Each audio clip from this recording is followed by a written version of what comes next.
We started DNA Fit with a simple mission to help people personalise their fitness, nutrition and well-being.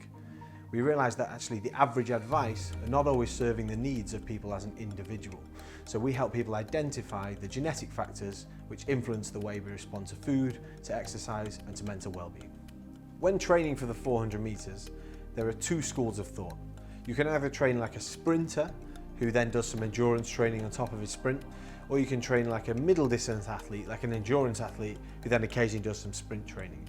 And at the top level, it's very unusual that people would do anything other than the sprint method. That's the most common advice, the average advice at the top level. However, I found in my career that it was much more effective for me to do the endurance method. And I discovered quite late in my career that one of the reasons for that may be the way I'm made genetically. There's a gene called the ACTN3 gene. And there's a certain variant of this gene which almost every Olympic sprinter in history has. 99% of Olympic level sprinters have what's called the C version of the ACTN3 gene. And crucially, I found out that I don't have that. I'm in the 1% of Olympic sprinters who don't have that certain variant of the ACTN3 gene. And that affects the way I can build sprinters' muscle fibers, fast twitch muscle fibers.